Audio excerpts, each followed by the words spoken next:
오늘 우리는 요셉의 이야기가 쭉 진행돼야 되는 그 타이밍에, 중요한 타이밍에 갑자기 뜬금없이 유다의 이야기가 나와요. 38장의 말이죠. 유다 집안의 이야기. 참 입에 담기도 거북할 정도의 그런 죄악된 모습들이 거론되고 있습니다. 이 38장의 이야기를 오늘까지 3번에 걸쳐서 나누고 있는데요. 오늘 드디어 유다 집안의 마지막 스토리가 이어지고 있어요. 다시 한번 우리가 리캡을 한번 하면 하나님의 이 약속의 가문, 이스라엘 가문입니다. 그 집안의 넷째 아들로 태어난 사람이 바로 유다입니다. 이 유다는 동생 요셉이 애굽으로 팔려나갈 때 그것을 지키지 못했다라는 죄책감을 가지고 있었어요. 그리고 집으로 돌아왔더니 아버지가 절규를 합니다. 내가 차라리 지금 죽어서 내 사랑하는 아들 요셉이 있는 그 스올로 내려가는 게 낫겠다. 절규를 합니다. 그 누구의 위로도 받지 못해요. 그런 상황 가운데 유다는 집을 떠납니다. 아버지가 계신 헤브론 골짜기를 떠나 이 아둘람이라는 지역으로 이동을 합니다. 그리고 거기서 이 가나안 사람 히라, 아둘람 사람이거든요. 그 지역 사람과 어울려 사귀며 세상 사람과 똑같이 젖어 살아갑니다. 그곳에서 가나안 사람 수아라는 그 사람의 딸과 결혼을 해요. 하나님 백성답지 않은 결혼식이죠. 그렇죠? 가나안 여인과 결혼해서 아들 셋을 얻습니다. 큰아들 이름이 뭐였죠? 엘이었고요. 둘째 아들이 오난이었습니다. 그리고 셋째 아들이 셀라였습니다. 세 아들을 얻었어요. 이방 여인을 통해 며느리를 둬서 세 아들을 얻었습니다. 그런데 성경은 뭐라고 기록하느냐? 그 엘이라는 첫 아들 장자가 하나님 앞에 얼마나 패역했던지 하나님이 그를 죽이셨다라고 합니다. 하나님이 죽이셨대요. 대가 끊기게 생겼습니다. 유다의 집 장자가 죽었단 말이죠. 며느리는 있는 상태에서. 그러니 당시 고대 근동에 대를 이어주는 사회적 법 중에 계대 결혼이 있었어요. 계대 결혼. 이게 구속력이 있어요. 그걸 안 하면 엄청난 수치를 당하는 사회적 제도이기도 했고요. 그게 훗날 율법의 계명으로도 아예 성문화되는 것을 우리는 보게 됩니다. 인구가 많이 없었기 때문에 어떻게 해서든지 그 대를 이어줘야 하는 그런 생각들이 문화 가운데 다 들어가 있었던 때입니다. 그러니 아버지의 명령에 따라서 둘째 아들 오난이 자기 형수 다말에게 들어가서 잠자리를 갔습니다. 한 번이 아니에요. 여러 번 가졌대요. 그런데 그때마다 씨를 땅에다 설정했다라고 합니다. 피임을 했다라는 얘기예요. 왜 그랬다는 거예요? 여러 가지 죄가 있지만 일단 아버지 말씀에 불순종했을 뿐만 아니라 이 형수님이 자기를 통해서 씨를 얻게 될 경우에 장자권이 거기로 넘어가거든요. 그럼 아버지로부터 받는 재산이 그쪽으로 다 넘어가요. 자기 것이 되지 않을 줄 알고 그런 행동을 했다라는 거예요. 그게 죄라는 거예요. 하나님께서 오난 역시 죽여버리십니다. 얼마나 무서웠을까요? 아버지 입장에서 볼 때. 이제 마지막 어린 셀라 하나 남았습니다. 근데 지금 그렇게 형수의 대를 이어줄 수가 없으니 며느리를 쫓아내는 거예요. 일단 너 처갓집에 가서 과부의 옷을 입고 수절하고 있어. 그렇게 말합니다. 마치 며느리 집에 잘못 들어와가지고, 이 다말도 가나안 여인이거든요. 며느리 잘못 들어와서 자기 집안 첫째 둘째 아들 다 잃어버린 듯한, 책임을 지금 다말에게 전가하는 듯한 시아버지 유다의 모습이었습니다. 그렇게 시간이 지나서 셀라가 오늘 장성했다라는 거예요. 여러분, 성경은 뭐라고 말하냐면 유다가 이 다말을 자기 친정집으로 보낼 때 처음부터 줄 마음이 없었어요. 왜? 이 막내까지 죽을까 봐 아예 그냥 격리시켜버렸던 조치였습니다. 그렇게 셀라가 장성해진 타이밍에 이 친정집에 가 있던 다말이 가만히 보니까요, 시아버지가 셀라를 줄 마음이 없는 것 같아요. 그랬던 타이밍에 이 다말이 큰 결정을 하게 되는데요. 그게 뭐였습니까? 자신이 이 창녀로 변장을 해가지고요, 아내를 먼저 떠나보낸 이 유다의 슬픔 가운데 쑥 들어가요. 유혹을 합니다. 마침 그 타이밍이 언제였는가 보세요. 막내 아들 셀라를 아내와 함께 이제 얘만이라도 잘 키워야 되겠다는 타이밍에 아내가 세상을 먼저 떠났어요. 얼마나 슬펐겠어요, 유다가. 여전히 세상의 문화 가운데 질질질질 끌려가던 유다 아닙니까? 그런 슬픔과 고난 가운데 유다가 했어야 될 행동이 뭡니까? 하나님께 나아갔어야죠. 자기 아버지 이스라엘이 어떻게 살아왔는지, 할아버지 이삭이 어떻게 살아왔는지, 자기의 그 위에 할아버지 아브라함이 어떻게 살아왔는지 들었을 거 아닙니까? 그 하나님께 나아갔어야죠. 하나님, 왜 내게 이런 일이 있습니까? 하나님께 나아가서 고통을 호소했었어야죠. 그런데 이방 땅에 살고 가나안 땅에 여전히 세상 문화 가운데 끌려가요. 그러니 당연히 세상의 문화 가운데 당시 딱 양털 깎는 시기였다라고 합니다. 양털 깎는 게 축제라 그랬잖아요.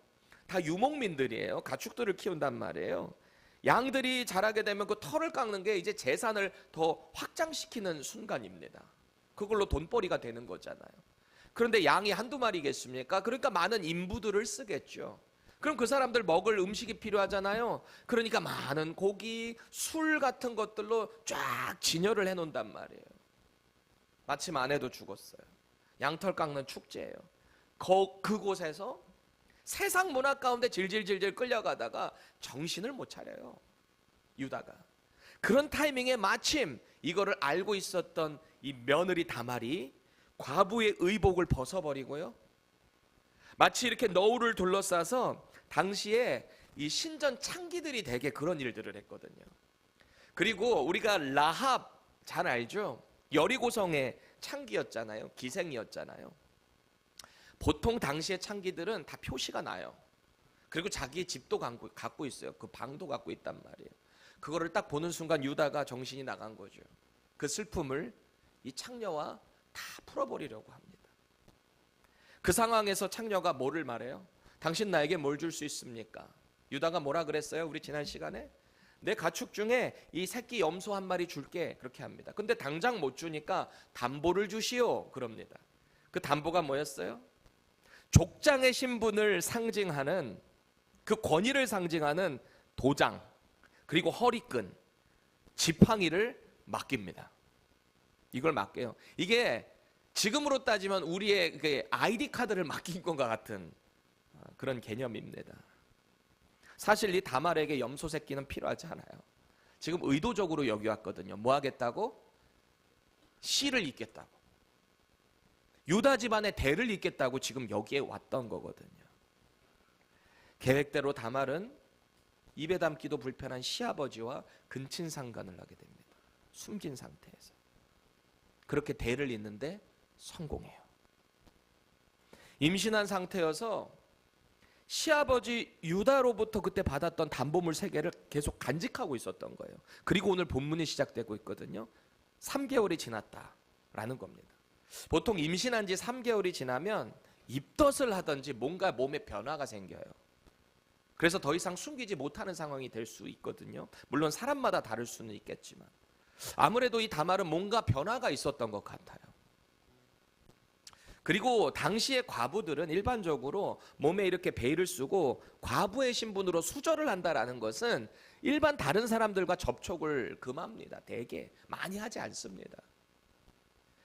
그럼에도 불구하고 지금 임신의 사실이 발각됐다라는 것은 누군가가 그때의 다말의 행동을 목격했거나 혹은 집안의 사람 혹은 마을에 있는 누군가가 의도적으로 지금 유다에게 가서 이것을 밀고 했다는 말이에요. 밀고 했다. 분명한 것은 오늘 본문에 보니까 이 다말이 임신한 사실을 시아버지 유다에게 알린 이 사람은요, 악의적이에요. 말하는 게, 전달하는 게. 왜 우리도 그런 사람 있죠? 말을 전달하는데 더 많이 부풀려 가지고 이 사람 더 나쁘게 전달하는 사람 있죠. 아마 이 사람이 그런 사람이었을 겁니다. 24절 다시 한번 읽어볼게요. 시작. 석 달 후쯤에 어떤 사람이 유다에게 일러 말하되 내 며느리 다말이 행음하였고 그 행음함으로 말미암아 임신하였느니라. 유다가 이르되 그를 끌어내어 불사르라. 아멘. 여기 보니까 누가 이 사실을 말해줬는지는 정확히는 몰라요. 그런데 유다가 반응하는 이 모습을 보니까 참 이게 뭔가 이렇게 급해 보이지 않아요, 유다? 화가 좀 많이 난 것 같지 않습니까? 이 사실을 들었어도 좀 직접 보고 결정해도 늦지 않거든요. 뭔가 좀 일을 빨리 처리해버리고 수습해버리려고 하는 느낌이 있어요, 유다가. 최소한 유다가 하나님의 사람, 그 약속의 가문의 아들이라면 자기 첫째 아들 엘이 왜 죽었는지, 둘째 아들 오나는 또 왜 죽었는지, 지금 과부로 수절하고 있으라고 보낸 유다가 왜 임신을 했는지를 한번 하나님 앞에 가지고 나가서 알았어야만 했습니다. 고민을 했어야만 됐습니다. 여러분, 이게 왜 지금 너무 급하다, 너무 악하다라는 얘기를 제가 드리냐면요, 훗날에 예수님의 모친이었던 마리아가 정혼한 상태에서 임신하죠. 그때 정혼했던 요셉, 지금 여기 요셉과 마리아를 역할했던 사람들이 나와 있는데, 보세요. 정혼했다라는 것은 약혼한 거예요. 약혼했다라는 것은 법적으로 이미 부부예요, 당시에 법에 의해서. 그런데 정혼한 상태에서 아내가 임신을 했다? 말도 안 되는 일이에요. 당시 사회법에서, 종교법에서 돌로 쳐서 죽이게 돼 있습니다, 율법에 의해서도. 그런데 요셉이 어떤 결정을 합니까? 어떤 결정이에요? 그를 가만히 끊고자 했다라고 합니다. 왜요? 요셉은 의로운 자였다, 성경은 그렇게 기록합니다. 의로웠다라고 말하는 이유가 뭔가? 그 마리아의 생명을 소중히 여겼어요. 물론 죄는 잘못된 거예요. 소중히 여기는 의인이었기에 하나님의 사자 가브리엘이 와서 그걸 설명해 주잖아요. 성령으로 잉태됐다라고 하는 것이죠. 그리고 의로운 자답게 끝까지 정혼한 상태에서 아이를 낳을 때까지 잠자리를 갖지 않았다. 그게 요셉이었거든요. 자, 근데 오늘 이 유다를 보세요. 아니, 말을 전에 듣자마자 한다는 소리가 불태워 죽여버려 이럽니다. 감히 과부가 간음을 해? 더 이상 내 집안 사람 아니야, 죽여버려, 이렇게 하고 있는 겁니다.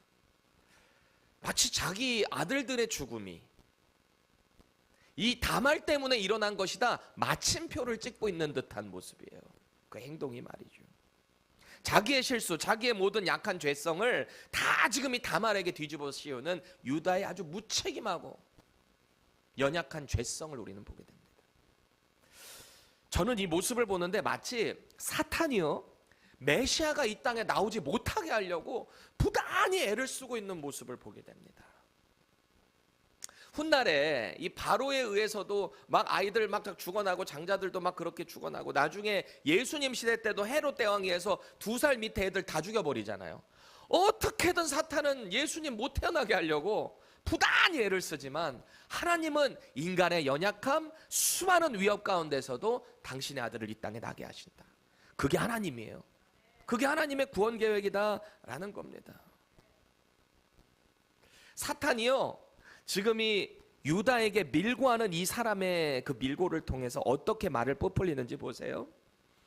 사실 지금 다말이 임신한 타이밍이 언제예요? 3개월 전에 변장했을 때, 시아버지랑 그때 잠자리를 가졌을 그 타이밍이잖아요. 딱 한 번이에요, 딱 한 번. 그런데 유다에게 지금 다말의 행업을 알리는 이 사람은 뭐라고 말하고 있는지 아세요? 그 음행이 여러 번 있었다라고 말을 하고 있습니다. 사실 자기가 직접 본 것도 아니었을 거거든요. 말을 부풀리고 있어요. 24절 다시 보세요. 여기 행음하다라고 번역된 이 히브리어 단어가 자나라고 하는 단어라 그랬어요. 그래서 이 자나라는 단어가 명사로 조나가 되면 이게 바로 창녀라는 말입니다. 매춘이란 뜻이 돼요. 이 자나라는 단어는 간음하다, 매춘부가 되다라는 뜻입니다. 자, 그런데 그녀가 간음했다라는 얘기를 한 이후에 그가 임신을 왜 했는가? 뭐라고 말해요? 행음으로 그가 임신했다라는 말을 합니다. 여기서 행음이라고 번역된 이 히브리어 단어 보세요. 자눈이라는 단어거든요. 자눈. 이것은요, 복수형입니다. 행음이 여러 번 있었다라는 거예요. 아니잖아요. 다말이 그런 여인 아니거든요. 다시 말씀드리지만 다말이 창녀로 변장했었던 그 일은 딱 한 번 있었던 사건입니다. 늘 그 일을 했던 게 아니에요. 이 유다 집안의 대를 이으려고 그렇게 어쩔 수 없이 했던 거거든요. 그런데 지금 이 밀고자는 그 일을 부풀리고 있어요. 그래서 유다의 분노를 막 일으키고 있습니다. 다말을 처형시켜가지고 메시아의 탄생을 막으려고 하는 사탄의 계략인 거예요. 지금 그런 일이 이루어지고 있다. 그렇다고 지금 다말이 했었던 이 비윤리적이고 율법에도 맞지 않는 이 근친상간은요, 정당화될 수는 없어요. 아니 그럼에도 불구하고 왜 이 창세기 38장은 이런 입에 담기도 부끄러운 이런 말, 추악한 이런 죄악이 이 성경 가운데 기록됐냐라는 거예요. 우리가 이것을 잘 고민해 보셔야 돼요. 하나님은 이런 죄인의 삶을 통해서 당신의 구원 계획을 이루어 나가고 계신다라는 거예요. 이런 하나님의 일하심은 지금도 마찬가지입니다. 지금도. 우리가 예수님 믿고 좀 이렇게 거룩하게 됐다라고 생각하지만 사실 우리의 삶을 보면 세상의 사람들과 뭐 그렇게 큰 차이가 있겠습니까? 그냥 하나님의 은혜로 그냥 은혜가 덮여진 것 뿐이지 우리도 사실 이 은혜 싹 벗어져 버리면 얼마나 큰 차이가 있을까요? 죄악을 생각하는 것, 우리의 마음이 타락돼 있을 때 그 행동이 똑같이 나오는 우리의 모습 아닌가요? 하나님은 그런 연약한 우리들을 통해서 지금 이 구원 계획을 이루어가고 계신다라는 겁니다. 그래서 오늘 이 유다와 다말의 마지막 스토리는 저와 여러분들을 향한 하나님의 이야기가 되는 거예요. 보세요. 시아버지를 통해서 계대 결혼에 성공한 다말이에요. 이 사람은요, 오늘의 이 위기가 올 것을 알고 있었어요. 그 증거가 뭔지 아세요? 담보물입니다. 이것을 알고 있었기 때문에 의도적으로 유다의 물품을 가지고 있었다라는 겁니다. 그래서 화난 유다가 그를 잡아와 죽여, 불태워 죽여라고 하는 그 타이밍에 사람을 보내서 그때 자기가 받은 담보물을 유다 시아버지에게 보내는 거예요. 이게 누구 겁니까? 이걸 가지고 있는 그 사람으로 인해서 임신했습니다 라고 보내고 있는 겁니다. 마치 예견이라도 한 듯이 그 타이밍에 지금 다말이 이 행동을 하고 있는 거예요. 25절 26절은 우리 세 번역으로 같이 한번 읽어보겠습니다. 시작. 그는 끌려 나오면서 시아버지에게 전가를 보냈다. 저는 이 물건 임자의 아이를 베었습니다 하고 말하였다. 다말은 또 말을 계속하였다. 잘 살펴보십시오. 이 도장과 이 허리끈과 이 지팡이가 누구의 것입니까? 유다는 그 물건들을 알아보았다. 그 아이가 나보다 옳다. 나의 아들 셀라를 그 아이와 결혼시켜야 했는데 하고 말하였다. 유다는 그 뒤로는 다시는 그를 가까이 하지 않았다. 아멘. 자신이 맡겼던 담보물이에요. 이걸 딱 보는 순간 딱 깨달은 거예요. 아, 그가 나보다 옳다. 그 담보물을 보는 순간 3개월 전에 자신이 아내를 잃은 그 슬픔이 있겠다고 세상의 쾌락 가운데 아무렇지도 않게 확인해 보지도 않고 질질질질 끌려갔던 그 수치를 떠올렸을 거예요. 아주 잊어버리고 싶었을 거거든요. 약속 지키겠다고 나름대로 약속한 그 염소 새끼를 보냈는데 자기 친구 히라를 통해서 보냈거든요. 근데 거기에 웬걸요? 신전 창기들이 없어요. 거기에 창기가 원래 없는 곳이에요. 그리고 돌아온 히라에게 뭐라고 합니까? 나는 분명히 줬다. 나에게는 책임 없다. 이러고 일을 덮어버린 거거든요. 그때 일이 뭡니까? 나는 분명히 책임을 다했는데 그가 없는 거야. 나는 책임을 다했어. 이건 우리끼리만 합시다. 아유, 수치스러운 일이니까 덮어버립시다. 우리끼리만 합시다 이거였어요. 근데 중요한 핵심 사실 하나가 뭐라 그랬어요? 우리끼리는 알고 다른 사람들은 모른다라고 생각했지만 하나님은 아시는 거예요. 하나님은 그 수치를 다시 한번 드러내시는 거예요. 하나님의 사람들이 그렇더라고요. 아무도 모른다 싶고 덮어간 그 일을 하나님은 당신의 사람이라면 반드시 다시 드러내세요. 그게 무슨 뜻인지 아세요? 우리에게 회개의 기회를 허락하신다고요. 그 회개의 기회는 정말 수치스럽고 아플 수 있어요. 그런데 그때 믿음으로 돌이키는 사람은 회복을 경험하게 되는 겁니다. 유다도 마찬가지예요. 밀고자의 말만 탁 듣고 그를 태워 죽여버려. 아주 수치스러워. 어디? 그런 부정한 일을 과부가 저질러? 이렇게 말을 했던 자신이 수치스러웠을 겁니다. 그동안 자기가 보여왔던 무책임하고 위선적인 모습에 그는 무릎 꿇을 수밖에 없었을 거예요. 담보물을 보는 순간 그가 뭐라 그랬어요? 첫 마디가 그가 나보다 옳다 이런 말을 합니다. 여기서 옳다라고 번역된 히브리어 단어 보세요. 짜다크라고 하는 단어인데요. 의롭다, 정의를 행하다라는 뜻이에요. 이 담보물을 보자마자 이 다말은 의롭구나, 정의를 행했구나, 이렇게 고백할 수밖에 없었다는 거예요. 이 말은 다말이 그렇게 창녀로 변장해서 이런 부끄러운 일을 했다는 게 의롭다는 말이 아니에요. 그게 아니고요, 상대적인 거예요. 자기에 비해서 의로운 행동을 했다라는 겁니다. 자기는 어떤 행동했어요? 막내 아들 셀라 살리겠다고 이 사회적 책임 다 안 하고 명령 다 지키지 않고 과부를 떠나보냈었거든요. 때가 됐는데도 아들 안 줬거든요. 줄 마음도 없습니다. 그런데 상대적으로 이 다말은 어때요? 이방 여인이에요. 뭘 그렇게 이 이스라엘 사람의 그 언약의 계보를 잇겠다고 하겠습니까? 그런데 이상해요. 하나님은 그 여인에게 대를 이어야 되는 마음과 열정을 주셨던 것 같아요. 그러니 어떻게 해서든지 이 유다의 집안의 대를 이어야 되는 책임과 열정을 갖고 있었다라는 겁니다. 그래서 이렇게 말도 안 되는 선택을 해요. 다말의 이 열심과 책임감 때문에 결국 유다의 대가 이어지는 거 아니겠습니까? 이 모습을 보니 유다가 깨닫는 거예요. 네가 나보다 훨씬 의롭구나.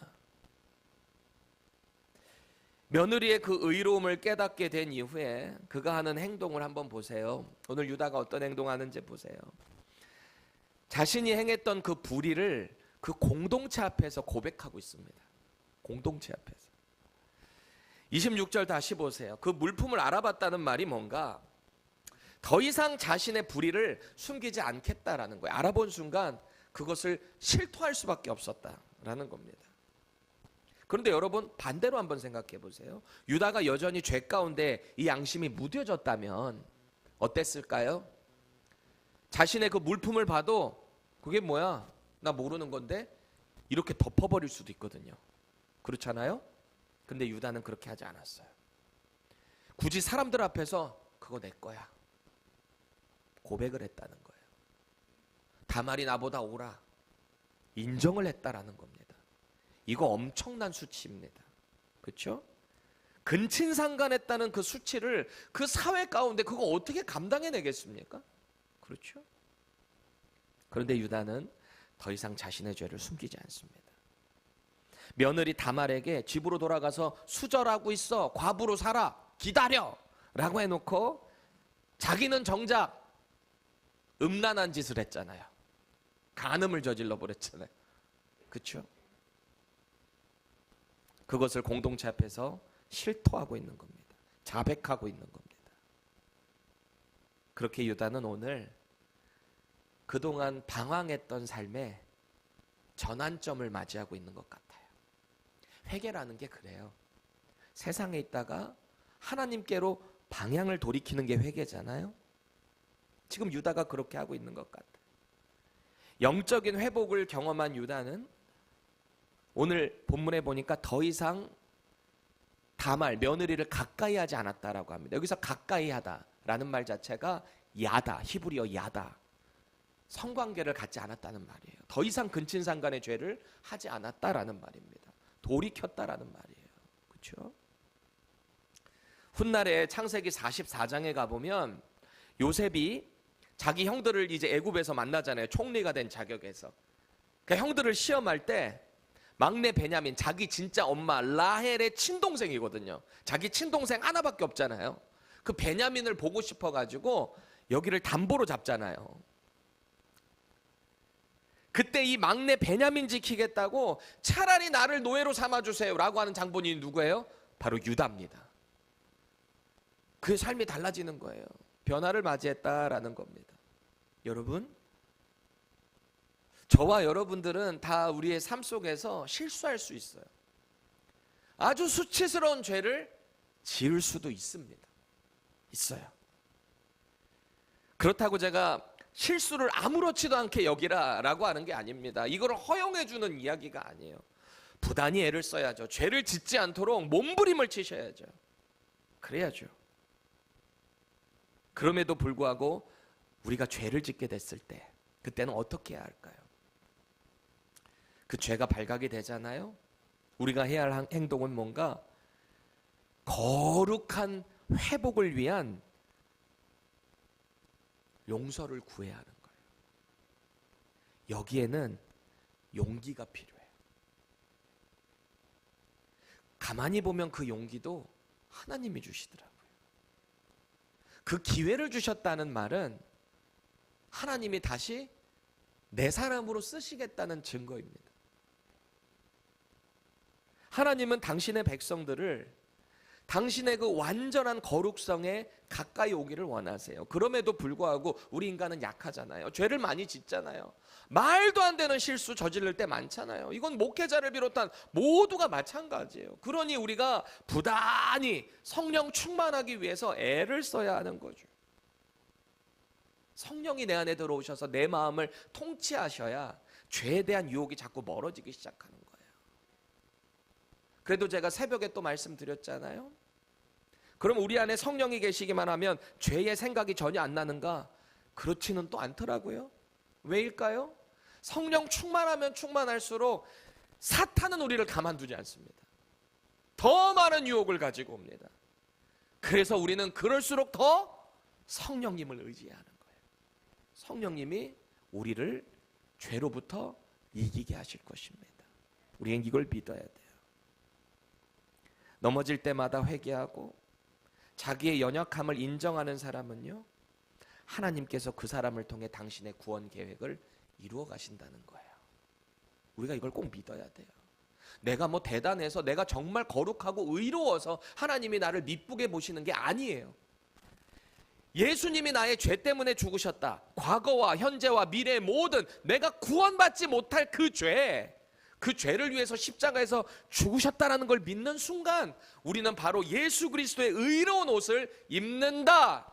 성경은 이렇게 약속합니다. 그래서 하나님이 우리를 의롭게 보시는 근거는 뭔가?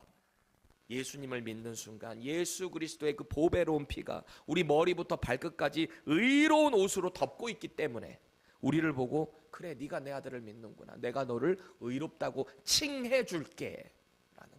칭해 줄게요. 봐주신다는 거예요. 우리가 뭐 대단해서 이렇게 구원받은 게 아니다라는 사실입니다. 이제 유다 집안의 대가 이어지는 결말을 보여주는데요. 28절입니다. 해산할 때에 손이 나오는지라 산파가 이르되 이는 먼저 나온 자라 하고 홍색 실을 가져다가 그 손에 메었더니 그럽니다. 이 다말이 드디어 해산의 때가 다가왔는데 쌍둥이에요. 쌍둥이. 근데 보통은 원래 머리가 먼저 나와야 하거든요. 근데 손이 먼저 나왔대요.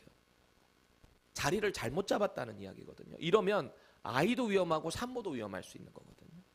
또 특히 쌍둥이잖아요. 그럼 이게 어떻게 벌어질지 모르는 거예요.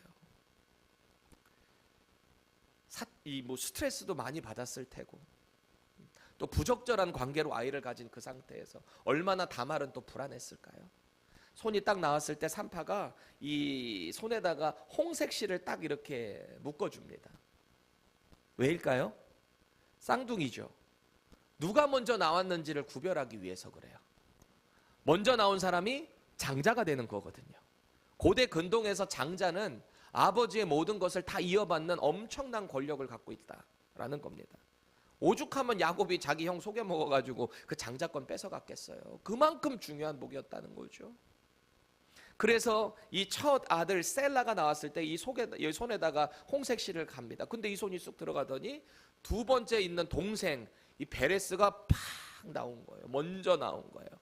그러니까 산파가 뭐라 그래요? 이게 확 터지고 나와 버리네 이렇게 말합니다.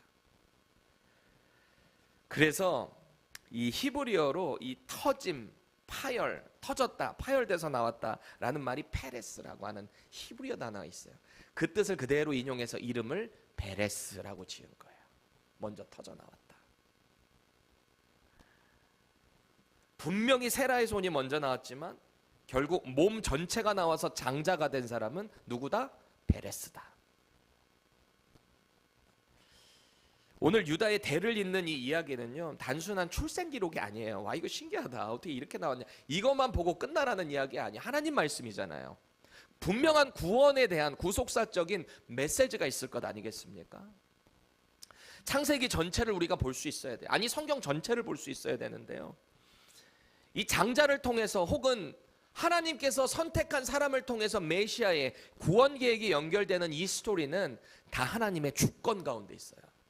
생물학적으로 먼저 나왔다고 그게 무조건 장자여서 하나님의 구원 계획이 이루어지는 게 아니라 다 하나님 뜻이에요. 창세기 전체적으로 이게 흘러가요. 보세요. 아담의 장자가 누구였어요? 가인과 아벨이잖아요. 가인이 어떤 짓 합니까? 동생 시기 질투해서 죽이잖아요. 인류 최초의 살인사건이 그때 일어난 거잖아요. 장자권을 상실해요. 그리고 하나님께서 다시 허락하시는 셋이라는 아들을 통해 하나님의 계보가 이어가는 거예요. 구원의 계보가. 그렇죠? 아브라함 같은 경우는 어떻습니까? 아브라함이 인간적인 생각으로 자기 아내 사레의 여종이었던, 몸종이었던 하갈과 낳은 아들이 누구예요? 이스마엘입니다. 생물학적으로는 여기가 장자입니다. 먼저 낳았기 때문에. 어쨌든 아버지의 씨를 이어받았기 때문에 여기가 장자입니다. 그런데 하나님의 약속은 누구를 통해서 이어져요? 이삭을 통해서, 차남을 통해서 이루어졌다. 에서와 야곱, 우리 너무 잘 알고 있죠? 에서가 분명히 장자입니다. 생물학적인 장자. 여기도 쌍둥이잖아요. 그렇죠? 그러면 에서가 그 복을 받았어야만 합니다. 그런데 하나님은 약삭빠른 야곱에게 그 장자의 복을 허락하신다. 그리고 그의 이름을 이스라엘이라고 바꿔주신다. 이스라엘의 복을 야곱을 통해 이어가신다. 또 야곱의 생물학적인 장자 12명의 아들들 중에 맨 위에 장자가 누구예요? 르우벤입니다. 근데 르우벤이 실제 장자 됩니까? 장자권 박탈당합니다. 아버지의 이 아내였던 몸종, 이제 누구예요? 라헬의 몸종이었던 빌하와 잠자리를 가져요. 여기도 또 근친상간 죄. 그래서 장자권을 박탈당해버려요. 르우벤이. 그렇죠? 그리고 실제적인 장자의 복을 받은 사람이 누굽니까? 바로 꿈꾸는 자 요셉입니다. 우리가 좀 더 생각해 보면, 자, 이제 요셉의 아들들 에브라임과 므낫세, 원래 므낫세가 또 장자인데 여기도 둘째 아들인 에브라임이가 장자권을 받아요. 더 큰 민족을 이루어요. 그래서 북이스라엘 전체에서 가장 큰 민족이 에브라임입니다. 요셉의 둘째 아들. 그렇죠? 좀 더 생각해 보면, 자, 장차 이스라엘의 왕의 가문이 누굽니까? 왕의 가문이 나올 사람들. 남유다의 왕의 가문, 남쪽에 있는 유다라고 해서 유다 지파잖아요. 유다 지파. 유다 지파랑 베냐민 지파 이 둘이 남유다잖아요. 두 개 지파. 장차 왕의 가문이 될 뿐만 아니라 이후에 다윗, 솔로몬, 그리고 나중에 메시아 예수 그리스도를 배출하는 이 유다야말로 이스라엘의 상징적인 장자 아니겠어요? 하나님은 오늘 이스라엘의 넷째 아들인 유다를 그렇게 사용하실 거예요. 약속의 가문으로, 왕의 가문으로 말이죠. 꼭 기억하세요. 고대 근동에 아무리 생물학적인 장자라 할지라도 그들이 뭔가 권위가 있어서 그렇게 되는 게 아니에요. 하나님의 구원 계획은 하나님의 뜻에 달려 있다. 하나님 마음이에요. 실력이나 노력에 의해서 얻어지는 게 아닙니다.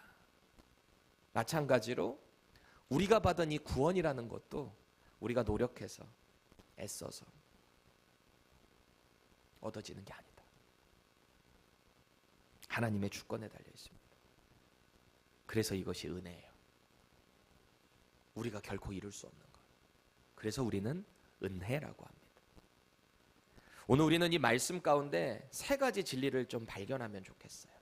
오늘 이제 유다 집안의 이야기가 막을 내립니다. 저도 참 이 3주 계속 이 스토리를 이야기하면서 입에 담기도 좀 거북한 스토리를 아무렇지도 않게 말을 해야 되는 저도 참 힘들었습니다. 이제 이거를 좀 지나가려고 하는데요. 오늘 본문에서 우리는 세 가지를 좀 발견하면 좋겠어요. 첫째, 위선적인 정죄는요, 하나님의 공의 가운데 반드시 드러나게 되어 있습니다. 오늘 유다가 어떻게 했어요? 불태워 죽여버려. 어디 감히 그런 죄를 지어. 자기는요, 자기도 그렇게 해놓고 그 일을 저지른 장본인이 자기면서 다말만 태워 죽여야 되는 거겠습니까? 그게 위선이라는 거예요. 자기 죄는 보지 못하고 남을 판단하고 정죄하는 죄예요. 하나님이 그거 반드시 드러내십니다.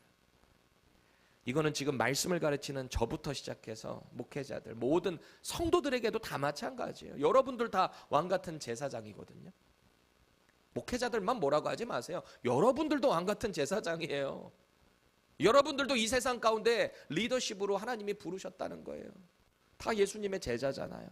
우리 다 포함되는 거예요. 두 번째, 진정한 영적인 회복은 나의 죄와 연약함을 인정할 때 시작돼요. 이게 진정한 회복이에요. 수치스러울 수 있어요. 많이 창피하고 많이 아플 수 있어요. 그런데 하나님만 바라보세요. 나의 죄가 만약에 그렇게 드러난다면 그냥 하나님 앞에 무릎 꿇으시고요, 인정하시고요, 사회적으로 또 책임져야 될 게 있으면 책임도 지세요. 그게 크리스천입니다. 도망가지 마세요. 세 번째, 하나님의 구원 역사는 인간의 실패를 뚫어버리고 전진합니다. 우리가 부족하다고 실패했다고 하나님의 구원 계획이 스탑되는 게 아니에요. 만약에 여기서 스탑됐다면 그럼 하나님 물론 다른 방법으로 하시겠지만 메시아를, 근데 하나님은 이 유다의 가문을 통해서 반드시 당신의 구원 계획을 이루어 가셔야만 했습니다. 그래서 이런 말에 입에 담기도 수치스러운 이 죄악이 있는 가문임에도 불구하고 하나님은 당신의 메시아를 이 가문을 통해서 보내셨다라는 겁니다. 이게 은혜예요. 이게 하나님의 능력이에요. 우리가 생각할 때는 용납이 안 되잖아요. 어떻게 저런 가문에서 예수님이 나와. 근데 예수님 계보 자체가 그래요. 기생 라합도 거기 들어갔잖아요. 여기 다말도 들어가고요. 이방 여인 모압 여인 누구예요? 룻도 여기에 들어가잖아요. 또 다윗과 간음했던, 자기 의지는 아니었지만 밧세바, 여기도 예수님의 가문에 들어가잖아요. 누구 하나 뭐 대단한 사람 많이 없어요. 저런 사람이? 근데 그게 저와 여러분이에요. 누구 얘기할 필요 없잖아요. 혹시 죄 가운데 실패하셨나요? 넘어지셨나요? 아니면 지금 영적인 실패를 경험하고 이게 혹시 발각될까 봐 두려워하고 계신가요? 사무엘하 12장에 보면은 다윗이 아까 그 밧세바랑 간음한 이후에 하나님의 사자 나단 선지자가 찾아와요. 비유를 통해서 예를 들죠. 한 마리 양 자기 가진 거 그거 안 뺏기겠다고 옆집에 있는 가난한 사람 하나 있는 거 자식처럼 키운 거 그거 가져다가 다른 사람 대접했습니다. 그러니까 당장 그를 죽여버려라, 잡아와라. 그게 바로 당신입니다. 나단이 그렇게 지적했을 때 다윗이 어떻게 반응합니까? 그 자리에서 회개해요. 바로 인정해요. 왕의 위치에서 그거 쉽지 않아요. 선지자 한 명 죽이는 거 일도 아니에요. 그때 다윗의 권력으로. 그렇잖아요. 근데 하나님은 다윗에게 회개의 기회를 제공하셨고 다윗은 그것을 받아들여요. 침대를 적셔요. 베개를 적셔요. 회개를 밤새요. 결국 그렇게 임신한 첫째 아들 죽거든요. 죽었을 때도 겸허하게 받아들여요.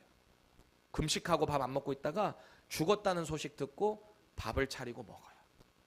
사람들이 놀래죠. 아니 왜 죽기 전에는 그렇게 음식도 안 드시더니 죽은 이후에는 왜 음식을 드십니까? 의아해하는 신하들을 향해 뭐라고 말합니까? 그 생명을 내가 어떻게 할 수 있겠냐? 내가 데리고 올 수가 있냐? 다 하나님 손에 달린 것을. 이게 저와 여러분들의 모습이 되어야 한다라는 겁니다.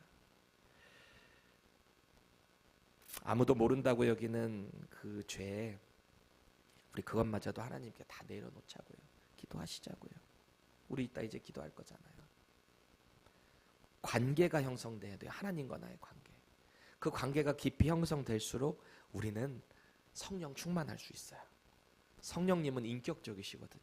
우리 안에 죄가 있으면 성령님은 일하시지 않고 기다리세요. 우리가 돌아오기까지. 하나님은 우리의 모든 것을 다 보고 계세요. 우리가 그것을 두려워해야 합니다. 죄의 자리에서 회복의 자리로 나와야 합니다. 우리가 누군가를 정죄하기 이전에 내 안의 죄를 먼저 볼 줄 알아야 합니다. 저부터도 다시 한번 결단합니다. 그래서 실패의 자리에서 팍 터져 나오는 베레스의 복이 저와 여러분들의 인생 가운데 있기를 주님의 이름으로 축복합니다.